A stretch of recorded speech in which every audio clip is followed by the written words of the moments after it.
வணக்கம். நேற்றைய தினம் மன்னார் மாவட்டத்துக்கு ஜனாதிபதி அவர்கள் நேரடியாக விஜயம் செய்து மாவட்ட அபிவிருத்தி குழு கூட்டத்தை அவசரமாக கூட்டியிருந்தார். அந்த வகையிலே வடக்கு மாகாணத்திலே மன்னார் மாவட்டம் மிகவும் மோசமான நிலையிலே கடந்த வெள்ளை அழுத்தத்திலே பாதிக்கப்பட்டிருந்தது. அந்த வகையிலே பல்வேறுபட்ட தீர்மானங்கள் மாவட்ட ரீதியாக எடுக்கப்பட்டிருந்தது.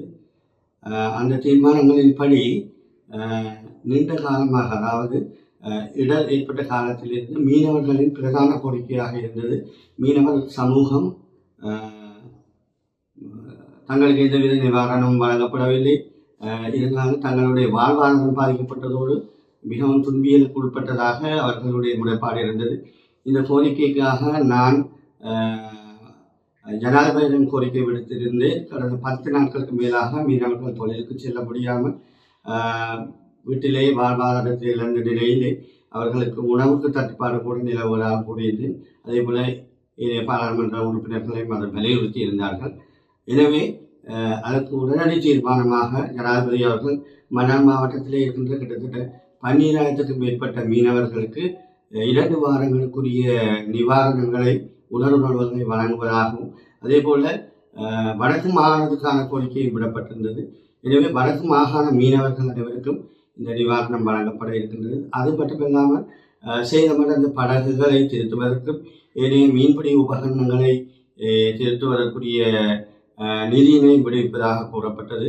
அது மட்டுமில்லாமல் சீன அரசாங்கத்தினால் வழங்கப்பட்ட 1900 மீன்பிடி வலைகளை மன்னார் மாவட்டத்தில் பகிர்ந்தளிப்பதற்கு சீன அரசாங்கத்திடம் அனுமதி கோரப்பட்டுள்ளது. இதுக்கும் மேலாக பாடசாலை மாணவர்களுடைய தரவுகள் சேகரிப்பதில் சில மந்தகதி காணப்படுது. அது தொடர்பாக ஜனாதிபதி அவர்கள் கடுமையான உத்தரவை அதிகாரிக்கு வழங்குகின்ற வருகின்ற 31ஆம் தேதிக்குள் பாதிக்கப்பட்ட அனைத்து மாணவர்களுக்கும் தலா 15,000 ரூபாய் ஆரம்ப கொடுப்பனவாக கொடுத்து அவர்களுக்குரிய கற்றல் உபகரணங்கள், பாடசாலை பைகள், சப்பாத்துக்கள், அதே போல் சீருடை போன்றவற்றை உடனடியாக கொள்வனவு செய்வதற்கு அதற்கு வழங்குமாறு கூறியிருக்கின்றார். இது மட்டுமில்லாமல் விசேடமாக பாதைகள் முழுமையாக மோசமான நிலையை அடைந்திருக்கின்றது. வவுனியா, மன்னார் மாவட்டங்களில், குறிப்பாக செட்டிக்குளம் போன்ற பிரதேசங்களில் கூடுதலாக பாதைகள் புனரமைக்க வேண்டியிருக்கின்றது. அது தொடர்பாக வினவியிருந்தால் அந்த அப்போது உள்ளூராட்சி ஆணையாளர்கள் மற்றும் ஆர்டிஇ போன்றவர்களால் கோரிக்கைகள் விடப்பட்டன. உடனடியாக தற்காலிகமாக பாதைகளை 2 வாரங்களுக்குள் புனரமைத்து கொடுக்குமாறு போக்குவரத்துக்கு, அதே போல நிரந்தர தீர்வாக அவர்களால் கோரிக்கை விடப்பட்ட நிதியினை விடுவிப்பதற்கும் சம்மதம் தெரிவிக்கப்பட்டுள்ளது. இதைவிட மிகவும் பிரதான பிரச்சனையாக காணப்பட்ட கால்நடை வளர்ப்பாளர்கள், கிட்டத்தட்ட மன்னார் மாவட்டத்திலே ஒட்டுமொத்த கால்நடை 31,000க்கு மேல் இழப்பு ஏற்பட்டிருக்கின்றது. அதிலே மிகவும் பிரதானமாக மாடுகள், அதே போல் ஆடுகள், இவை ஆயிரக்கணக்கில் இல்லாமல் போயிருக்கின்றன. அந்த அவர்களுக்கான கொடுப்பனவு தொடர்பாகவும் விரிவாக கலந்துரையாடப்பட்டது. அந்த வகையிலே இழப்பீடுகள் வெவ்வேறு வகையாக பிரித்து ஒவ்வொரு வகையிலே அந்த அனைவரையும் உள்வாங்கக்கூடிய வகையிலே தீர்மானங்கள் எடுக்கப்பட்டது அவர்களுக்குரிய இழப்பீடு வழங்குவதற்கு. இதைவிட இன்னொரு விசேடமான அம்சம் என்னவென்று சொன்னால், மன்னார் மாவட்டத்திலே கிட்டத்தட்ட 70 குடும்பங்கள் முழுமையாக வீடு அளிக்கப்பட்டிருக்கின்றன. இந்த 70 குடும்பங்களுக்கும் உடனடியாக அரச காணி இனங்காணுமாறு கூறப்பட்டிருக்கின்றது. ஒரு வாரத்துக்குள்ளே அந்த அரச காணிகள் இனங்காணப்பட்டு அவர்களுக்கு அந்த அரச காணிகளில் குடியேறுவதற்காக தலா ஒவ்வொரு குடும்பத்துக்கும் 50 லட்சம் ரூபாய் வழங்குவதற்கான ஏற்பாடுகளை செய்யுமாறு அதிகாரிகளை பணித்திருக்கின்றார். அவ்வாறு அது மட்டுமில்லாமல் குறிப்பிட்ட சில கிராமங்கள், உதாரணமாக செட்டிக்குளம் பிரதேசத்தினுடைய கந்தசாமி நகர், அதே போல மன்னார் மாவட்டத்தில் உள்ள நானாட்டன் பிரதேச சில பிரிவுக்குட்பட்ட மடுக்கரை, அருகமூன்று போன்ற இடங்களில் மீண்டும் மக்கள் குடியேற முடியாத நிலை காணப்படுகின்றது. என்னவென்று சொன்னால், தொடர்ச்சியான இந்த மழைக்கால பகுதிகளில், குறிப்பாக பூராய்ச்சீரி, விநாயகபுரம் இவ்வகையான கிராமங்களில் மழைக்காலங்களில் தொடர்ச்சியாக வெள்ளப்பெருக்கு ஏற்படுவதால் இவர்களை மீளவும் வேறு இடங்களில் காணிகளை இனங்கண்டு உடனடியாக குடியமர்த்துவதற்குரிய ஒழுங்குகளை மேற்கொள்ளுமாறு பணிக்கப்பட்டிருக்கின்றது. அந்த வகையிலே வன இலாகா திணைக்களத்தினரும் அதே போல அரசாங்க அதிபர் உட்பட சம்பந்தப்பட்ட திணைக்களங்கள் ஒன்றிணைந்து விரைவாக அந்த காணிகளை இனம் கண்டு அந்த மக்களை மீளக்கூடிய வேறு இடங்களில் குடியமர்த்துவதற்குரிய ஒழுங்குகளை மேற்கொள்ளுமாறு கூறப்பட்டிருக்கின்றது. இவ்வாறு பல்வேறுபட்ட மக்களினுடைய கோரிக்கையை ஜனாதிபதி ஏற்று எந்தவித கோரிக்கைக்கும் மறுப்பு தெரிவிக்காமல் முழுமையான ஒரு காத்திரமான ஒரு கூட்டமாக இருந்தது. இந்த கூட்டத்திலே மேலும் வீதிகளுக்கு வருகின்ற வருடம் விசேடமாக வடக்கு மாகாண ஆளுநராலும் கோரப்பட்டது. வீதிகளுக்கான நிதிகள் மாகாண ஆடிடி கூடுதலான நிதிகள் தேவைப்படுவதாக அவை அனைத்தும் விடுவிப்பதற்குரிய வாய்ப்புகள் இருக்கின்றன. விசேடமாக இந்த வெள்ளத்தினால் பாதிக்கப்பட்ட வீதிகளுக்கு இவ்வருட நிதிக்குள்ளே மேலதிக நிதி வழங்குவதற்குரிய வாய்ப்புகள் இருக்கின்றது. அதற்காக வருகின்ற 18, 19 தேதிகளிலே விசேட பாராளுமன்ற அமர்வு இடம்பெற இருக்கின்றது.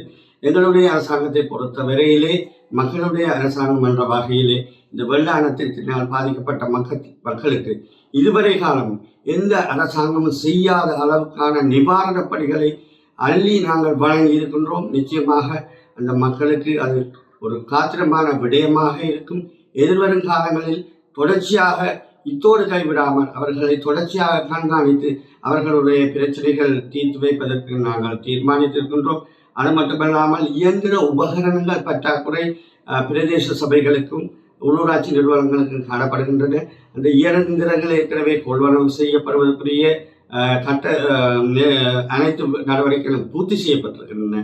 அந்த இயந்திரங்களை குறிப்பாக உள்ளூராட்சி சபைகளுக்கு உட்பட பிரதேச சபைகளுக்கு, குறிப்பாக வவுனியா, மன்னார், முல்லைத்தீவு மாவட்டங்களில் உள்ள பிரதேச சபைகளுக்கு பகிர்ந்தளிப்பதற்கு முன்னுரிமை வழங்குவதாக ஜனாதிபதி வாக்குறுதி அளித்திருக்கின்றார். இதன் மூலமாக இந்த கிராமிய வீதிகளை விரைவுபடுத்தி புனரமைப்புக்குரிய வாய்ப்புகள் ஏற்படும். இந்த வகையிலே வவுனியா மாவட்டத்திலே குறிப்பாக செட்டிக்குளம், நெடுங்கேணி, அதே போல நகர்ப்புறத்திலே திருநாவக்குளம், ஏனைய தாண்டிக்குளம், அதே போல கல்மடு, பூம்புகார் போன்ற பிரதேசங்கள் கூடுதலாக பாதிக்கப்பட்டிருக்கின்றன. இந்த பிரதேசங்களிலும் எங்களது அரசாங்கம் கூடுதல் கவனத்தை செலுத்த இருக்கின்றது.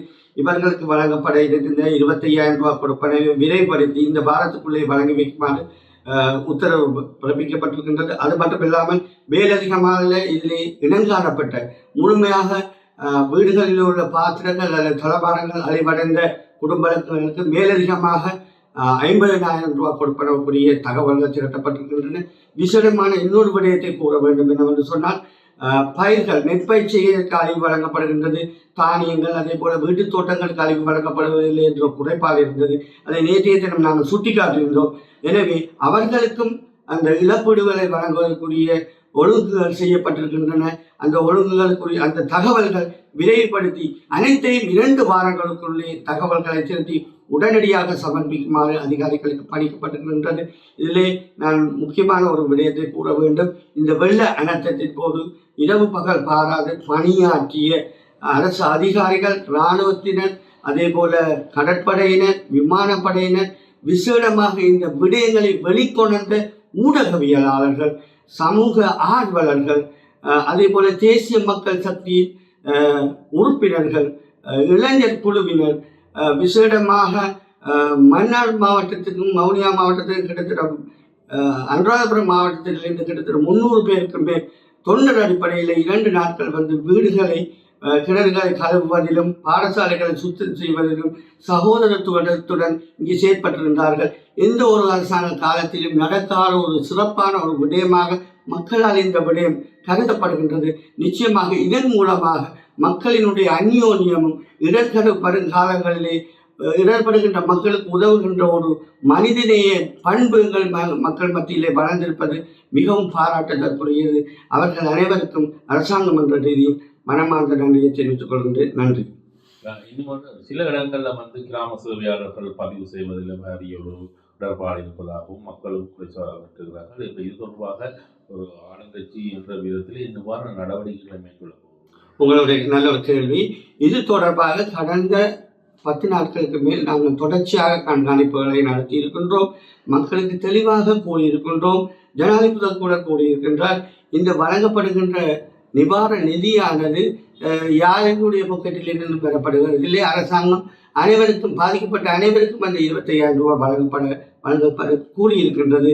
அதிலே சில சுற்று நிறுவனங்களின் சில நடைமுறைகள் இருப்பதால் சில பிரச்சனைகள், சிக்கல்கள் இருக்கின்றன. ஆனாலும் பிரச்சனை இருப்பின் மக்கள் நேரடியாக எங்களுக்கு தொலைபேசி ஊடகமாகவோ ஏதோ ஒரு வகையிலே தெரிவிக்கின்ற பட்சத்திலே உடனடியாக அதுக்கான தீர்வுகளை நாங்கள் பெற்றுக் கொள்கின்றோம். அது மட்டும் இல்லாமல் தொடர்ச்சியாக நான் இப்பொழுது ஒரு வாரமாக என்னிடம் நேரடியாக அல்லது எங்களுடைய உறுப்பினர்களிடம் நேரடியாக வருகின்ற அந்த விடயங்களை உடனுக்குடனே நாங்கள் பிரதேச செயலாளருடையோ அல்லது கிராம சேவையாளருடையோ அரசாங்க அதிபரோடு தொடர்பு கொண்டு அவற்றை தீர்த்து வைத்து வருகின்றோம். உங்களுக்கு தெரியும், ஒரு அசாதாரண சூழ்நிலை 130 வருடங்களுக்கு பிறகு இவ்வாறு ஏற்பட்டிருக்கின்றது. பல குறைபாடுகள் இருக்கத்தான் செய்யும். இருந்தாலும் அவற்றையும் நாங்கள் நிவர்த்தி செய்து நாங்கள் முன்னோக்கி நகர்ந்து செல்ல இருக்கின்றோம். மக்கள் தங்களுடைய குறைபாடுகளை எந்தவித பயமுமின்றி எங்களுடன் கூறுகின்ற போது நிச்சயமாக நாங்கள் அவற்றுக்கு முன்னின்று அவர்களுக்கு உதவி செய்வதற்கு தயாராக இருக்கின்றோம்.